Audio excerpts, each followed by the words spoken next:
Reduce, reuse, recycle has become a mantra by environmentalists eager to make the earth a safer place to live in as they keep sounding the alarm on the danger of dumping without doing something to that dirt. I work with a lot of, stuff, rather than throw them away, I use them to do artwork. So most of my works are textured with things, found objects and all that. So they're interesting and they're not predictable. It's like my works are unpredictable, you don't know what you'll see. So whatever I find, I use. They are beautiful, actually, they're very beautiful. They actually blew me away when I saw them. When I met with the artist in question, it was like, wow, why do you keep such beautiful things in your home? I need to have them in my gallery. So I persuaded her to bring it down so we can showcase it together. But she let me know she has done a lot of exhibition, but I just wanted to be part of it in my own gallery too, that's why.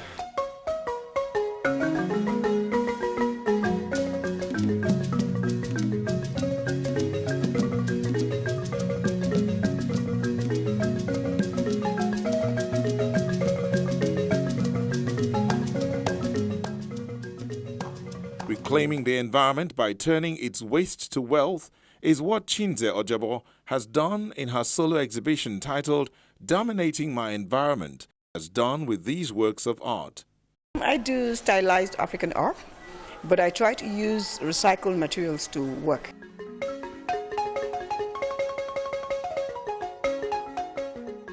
Well, I've been painting since I was 3 years, so it's a long-term thing, and creativity is not something you acquire, it's something that is inborn. So I think, it's my talent, and I nurtured it. My parents recognized it at an early age, and it was nurtured. I did it in secondary school and the university, then I'm still practicing it. Determined to play her role in healing the world and making it a better place, her works not only push for a healthier world, there are other issues as well that breathe through these pieces. Notice the titles: Expression, Songs of Our Land, Minstrels, amongst others, which have different storylines.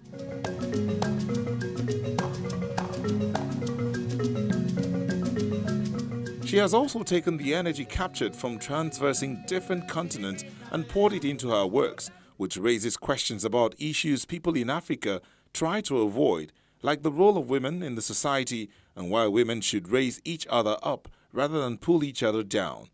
A piece like Surulere engages in this conversation. It's fun being a female artist. It gives me attention, especially when I do the international exhibitions. Once I go out, it's like everybody, oh, there's a female artist, and it's exciting for them, and it makes me happy, and it encourages me to paint, and I love painting.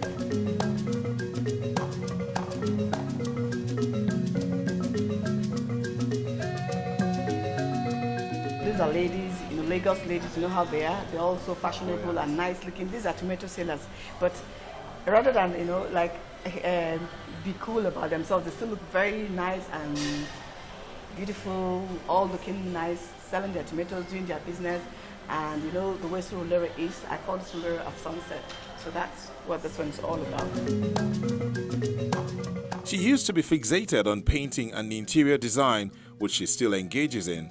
But now it's time to explore more ground, so everything around has become an avenue to conquer new territories. You get better every day. The more you paint, the more it gets better. I think my work is much more better now, and stronger. My strokes are stronger, and I notice they're better. I think also what helped influence my work better, because I do a lot of international exhibitions, and because of my international exhibitions I get to see the finish of all the artworks.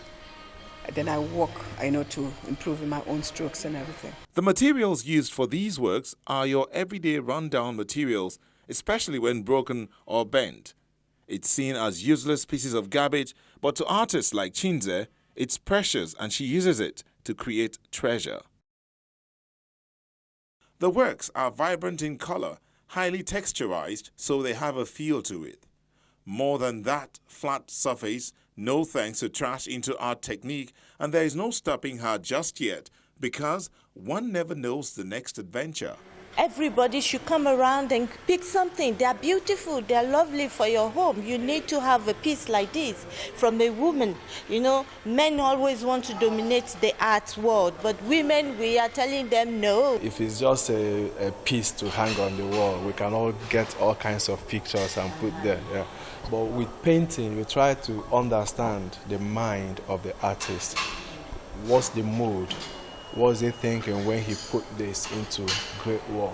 And looking at the color, there are lots of bright colors, there are also lots of dark colors. So it's like a mixture of excitement and sadness all blended together, which actually tells the story of the human life. At one moment you're happy, at one moment you're sad, at one moment you're over the moon, at one moment you're down the head at what's going on. So it's more or less like that blend of our emotions as we move from one stage of happiness to one stage of sadness and blended together. So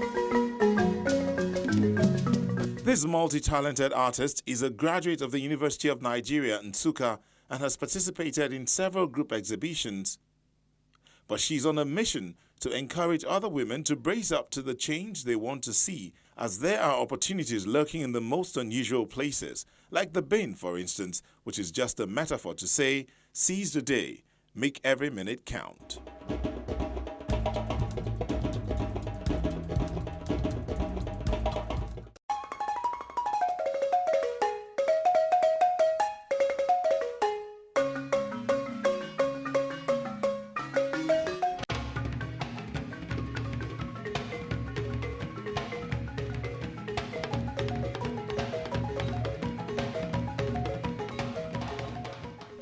Born Kanule Sarawiwa on October the 10th, 1941 from River State, South Nigeria, a writer, television producer, environmental activist and winner of the Right Livelihood Award and the Goldman Environmental Prize.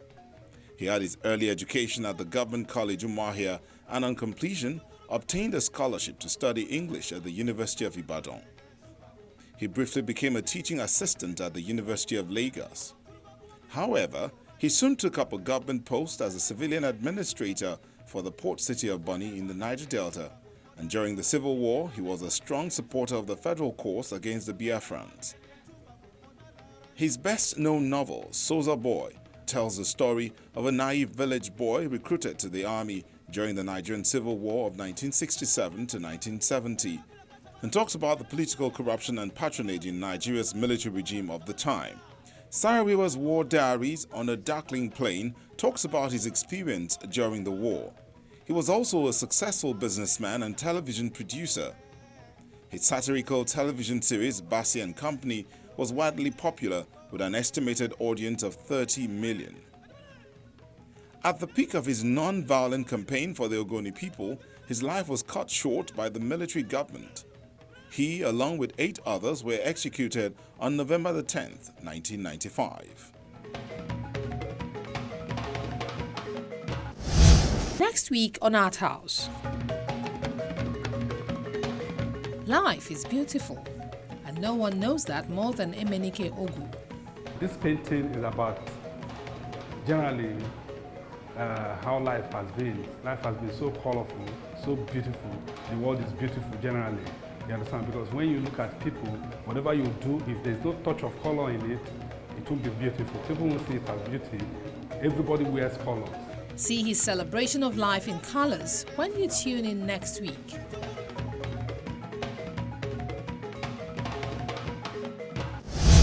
You can enjoy Art House on any of these platforms.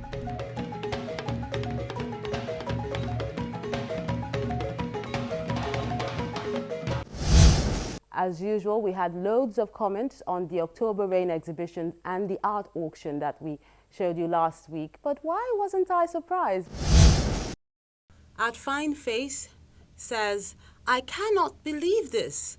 Nigerian art has really gone far. Thumbs up to the artist.